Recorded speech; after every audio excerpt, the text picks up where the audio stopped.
Ready for it.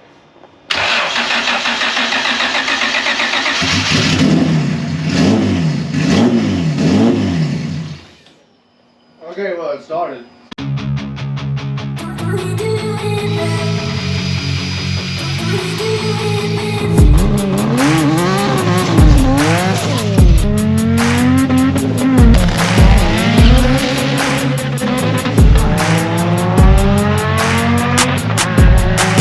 Hey everybody, welcome to another Pretty Performance video. I'm Chris, and we got Mike here. How's it going? How's it going? Alright, so as you saw last time, we took off the heads for this guy to put new valves and everything, and then I dropped one of the heads on accident. I didn't drop it far, but it was enough to mess up the head gasket, and that's an issue because they were back-ordered. But P2R came through. And we got a new head gasket in here. And we got a sticker. Yay. Yay. Yeah. So, but yeah. And while we were waiting on the head gasket, we took care of a whole lot of other stuff. And got the oil catch can system installed. And we got some bulkhead fittings right here. These are just hose ends. I'm going to have these going to the valve covers, each one.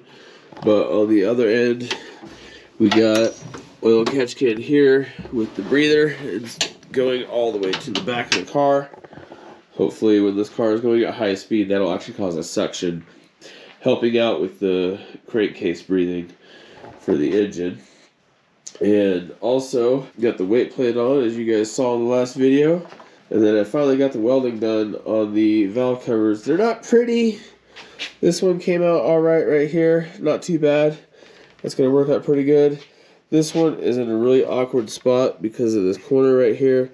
So when I welded it all the way around and filled it in, I messed up some of the threads, so I ended up cutting that off and welding another A10 fitting on top of that. Just to make it a little taller. It all lined up good. But this will work right now because I don't really have a whole lot of blow-by on my engine. It actually works pretty good. It's pretty efficient. That's why I keep telling people, like, this oil catch can system I have, it's kind of overkill, but it'll work. Like, I don't have any room in the engine bay, and I don't want an oil catch can in front of the front tires. You guys saw the last video, we got the valves in on the head, and now we are... Cat interrupts the conversation. Always. Mike and the cat. He loves his redheads. I do love my redheads. And so hopefully we can get this thing running as soon as possible because PFI Speedfest is coming up soon.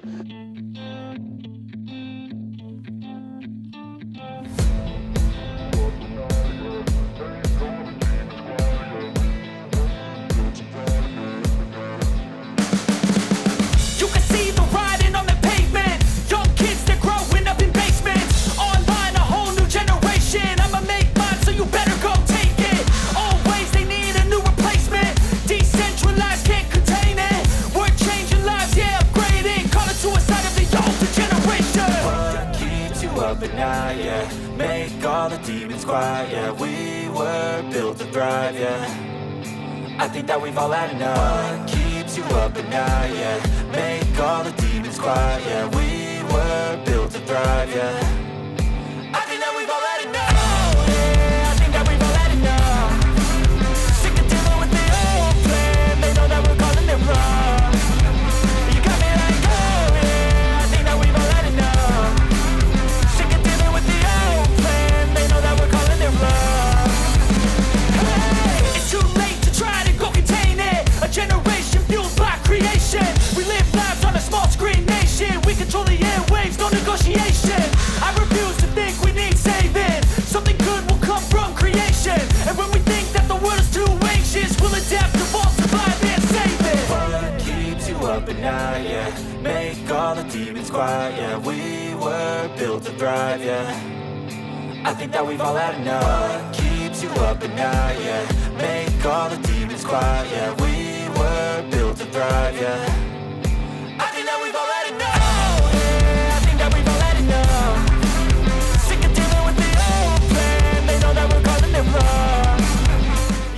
Alright guys, so we got the heads all torqued down, as you can see. I'm actually flow checking and cleaning all these. I got 4 more right here in the machine right here. And we're just trying to get as even as a set as possible. But as you can see, these numbers are kind of all over the place. So I think we're just gonna do them all over again. Do them all over again, and possibly buy another set, a bulk set of either 8 or 16. Yeah. But like you said, clean them and check them again. They can change and change. Get better. Yeah. Just gotta get the corrosion out of them because I kind of did a baddie and I left my injectors in all winter. And they just sat there and corroded. It started up just fine when I pulled it in, but come to put them on the machine and they are literally just all over the place, and I would not put my engine under boost with those. So, busted out the collection, and we're just trying to find a good set. Yeah, and also I went, changed the fuel system up quite a bit. This used to be a deadhead system, so it'd just go from the pump to the regulator and then to the fuel rails. And it would loop back at the regulator. And now it does this. Yeah. And now explain. It actually comes from the fuel pump to this set of lines right here on the inside. Goes to the fuel rails. These are the P2R billet fuel rails right here. And then they loop back and go back to the fuel regulator. And that's where it goes back to the pump. So that way 100% of the fuel is actually flowing through the fuel rails 100% of the time, no matter what the fuel injectors are doing. With the deadhead system, it's a little more inconsistent because it's kind of dependent on what the fuel injectors are doing. It looks amazing. It does. I love the way these loopbacks go. You know, they just look awesome with that. And unfortunately, they're going to be underneath the intake. But speaking of intake, that one up there, this is the one we did the dyno pull with. This is what I did PFI Speedfest with. Did 720 horsepower. It was a trooper, but it was flexing a little bit under boost. So we did some improvements. It's quite a bit improved, quite a bit thicker. I hope the lighting is doing justice, by the way. Okay, so on our first iterations, you can, I don't know if you'll see it here. So this one's more like a balloon style. This one's got steeper walls. This angle, instead of being here to here, is pulled back. I actually watched enough videos, airflow tests, to where with this being brought back in the walls like this, it flew the air a little better. Yeah, this one is quite a bit thicker, about 50% thicker on average, depending on where you're looking at it. Even the bottom plate is actually quite a bit thicker. Oh yeah, this one, this piece, well, it took quite a bit to get this off. We probably could have ran that last run without bolts in the intake, and it still would have held together. That's how hard it was to actually get that intake lower plenum off of those runners. So that is the newer one. I should have a video of the two-step we can throw in here somewhere. But yeah, like I said, this one's quite a bit thicker. It shouldn't expand under boost or anything. Shouldn't have any of those issues. But only thing really that we really have left to do on the fuel system, fuel lines under the car over here. This one has to go to the bottom of the fuel pressure regulator, and this is going to go back to the tank as the return. And then I have this dash 10 right here. This just has to go back to the fuel filter, which I actually have back there, which comes straight off the pump. So I already have the bolts. We're just going to reuse the mounting points from the previous one. I have the clamps and everything, so we're just going to throw this all together, and hopefully she works out, because I'm really looking forward to driving my car again. It's been a good, 8 months since I actually got to drive this on the road, other than pulling it in and out of my driveway. 8 months? It's been a while. No, because No, because I drove it to the Honda car show, the charity car show. Yeah, basically, it was back in the middle of October the last time I actually got to drive this thing. Because right after that, it sat for a little bit. Then I went to drive it again, and I found out my fuel line had eaten through. It started to corrode a little bit. And it was running quite a bit. She was puking out fuel. So I had to park it right there, and that was it. So, but we're gonna get smashing on this, get these fuel lines done, and hopefully I can get driving this thing sometime soon. So I've been working on the fuel injectors, and they're really much getting any better than this. Some of them got a little bit better. Some they all pretty much stayed the same. So I've kind of picked out my 6. It's gonna be drunk. Yeah, that one going crazy. But I got them all really picked out. We got this one right here, this one, all these ones with stars. The lowest one is 71 cc's, and that's on 500 pulses, is what I was measuring at. Highest one is at 78 cc's on 500 pulses. So that's within 10%. So hopefully that'll be good enough. And that was at 6,000 pulses per minute. That doesn't sound very fast because this thing's going to be hitting 9,000 RPM. But you got to remember 6,000 pulses per minute is actually 12,000 RPM because injectors only pulse every other RPM. So that's not so bad. So got them tested all pretty good. And we're going to get those installed in here. And you see we got the intake manifold on here to mock up the lower plenum. Lower plenum. Checking. And just looking at it, looks like with the fuel lines, it looks good, but it also... nicely. It does clear nicely, it looks good, but it also looks like my intake manifold has dreadlocks. Yeah, it kind of looks like an alien skull with predator drag locks coming off of it. Alright guys, got the timing belt on. Check that out. And the reason we got that on so soon because we got a package in the mail from P2R, and that was my new timing belt tensioner. And you probably can't even see it down there. There it is. This guy right here. It's new manual timing belt tensioner from P2R. And did I spend the $10 extra to neochrome something that no one's ever going to see? Yeah, why not? Treat yourself once in a while. But, got that on, and I've already turned it over a few times to verify timing. We got everything tightened down, and now Mike's got to do a valve lash on this thing. Yep. I just started, I don't know if you guys picked it up, but I did the first number 1 intake, and then I started, and I was like, we should start filming and catch everybody up. So, we're going to put this on time lapse and watch Mike do some valve lashing.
I don't know if that camera can hear that.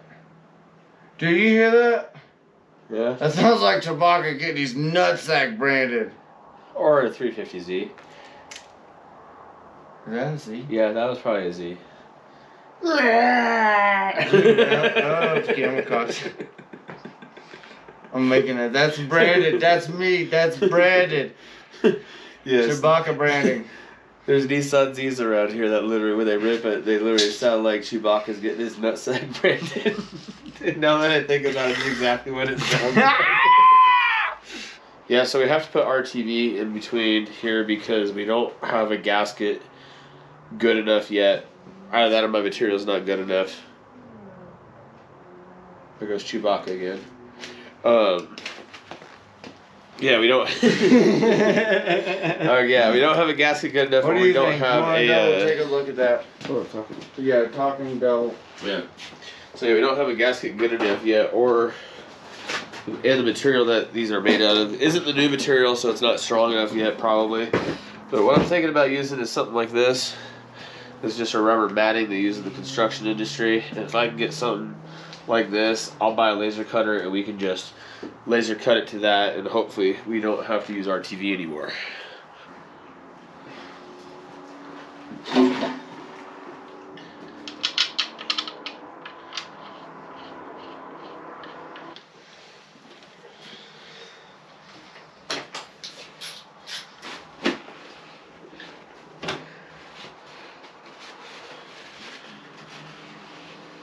Just gotta wipe off the excess that uses on the inside, because you don't want that get sucked into the engine at all.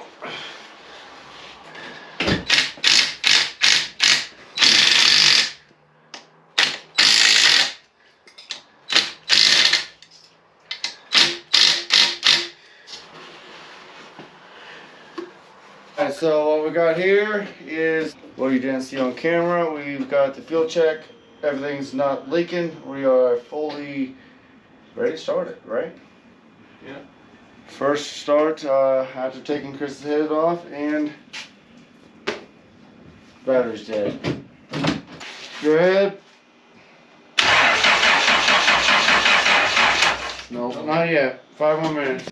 Alright, Ready. for it.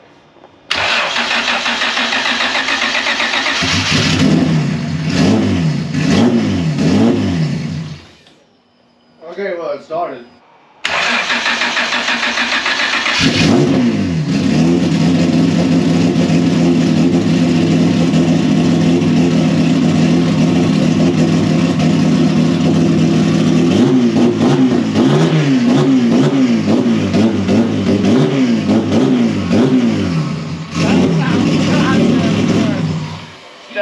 That sounds really good out here. She is so fast. That sounded gnarly out here. Turn that fuel pressure down to like. Alright, turn it back on. Let me check it one more time, because that sounded gnarly. That was fat. That was so fat.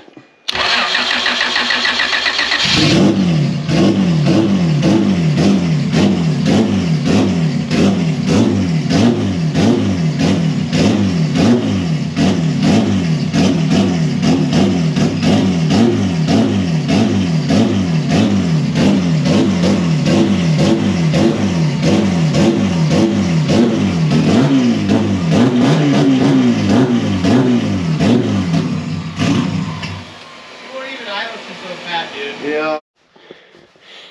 Alright guys, so got her all running as you see, and I went ahead and put the front end back all on her. That front plate, weight plate is actually fitting really good. Also made some carbon fiber straps. I don't know if you can see them, but just to help hold this corner of the front bumper, keep it from bending in real bad. She was running really rich. When I say really rich, I mean really rich. She was hitting 8 to 1 sometimes when she was first starting, and then she'd be running at about 10 to 1, maybe 11 if I was lucky. And that's just at idle, so that's just way too fat. I was trying to do some adjustments on the tune to take some fuel out of it, but while I was messing with it, I noticed that on the engine load here on the PSI, atmospheric pressure at this altitude is negative 1.8 compared to base reference, so that's normal. But when I was running it, it would only go as low as 2.6 negative, and then when I would rev it, you'd only see the line moving back and forth this way. It wouldn't go up and down, so the pressure wasn't changing according to the sensor in the manifold. However, my boost gauge here, it was reading negative 10 or 11 psi of vacuum. So I got a feeling the map sensor is dead. So what I'm going to do, I actually took the map sensor off of Michael's Civic because we run the same map sensor. It's kind of convenient running the same parts as your friend. You know, we both run the same injectors, both same map sensor. If something goes wrong, even though they're different engines, we can still make it work. So what I'm going to do, I'm going to take this map sensor, put it in the car, and see if I can get the pressure to change just a little bit. Alright, so like I said, I'm going to show you what's going on here, right here. Let me get it all ready.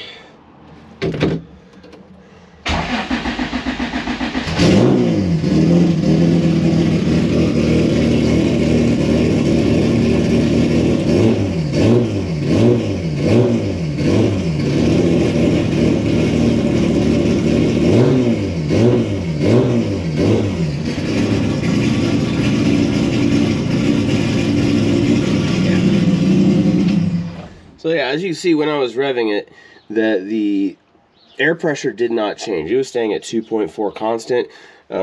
At static, it reads negative 1.9, but the most it'll go down in pressure is negative 2.4 for some reason.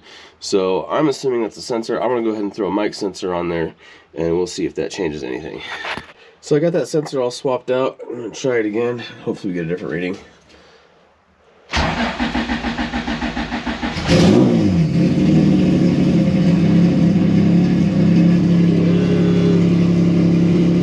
Lost connection. But she is running way better already. Alright, I did change the tune a little bit. I'm going to take it back to the PFI tune. Alright, new PFI tune's all reloaded. Let's see if she starts up. Oh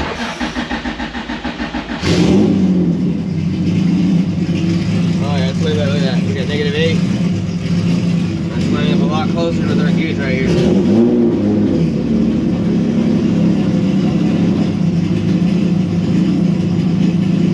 She's still a bit fat. Let's see what happens when she warms up. Yeah, well that pretty much answers that question. That map sensor is pretty toast. Lowest reading it would read was actually a 2.4 psi, I think. And got mics on there. It's working just fine. She's idling good. I had to turn the fuel down just a little bit in the idle range, but I got it idling around 12 to 1. She's bouncing between 12 and 14 to 1, right around that setting, and that's probably the closest I'm going to get it with these giant fuel injectors. Yeah, I thought about getting some smaller injectors for her just to make it a little easier to tune and everything, but I'd rather have the bigger injectors for all the power. I don't really care how it idles, and it just makes it future proof. And also on top of that, it makes it so all of us have the same fuel injectors, so if something happens, it's a lot easier to deal with. So since this map sensor has failed on us, I gotta order another one so I can give Mike his back. I'm sure he'd like to drive his car in the meantime. I'm at another standstill. She looks good though. She is all together, but she runs great right now. It's just that's not my sensor, so I gotta buy me a new one. I am actually all signed up for PFI Speedfest. I am entered in the 10.0 bracket class, so I'm gonna definitely be taking this vacuum cap off here. We're gonna get the full 720 out of this thing, and we're gonna see how good we can do, because I don't know, I've never even done a 10 before, and I'm going in the 10.0 class, so I don't know. We're just gonna send it.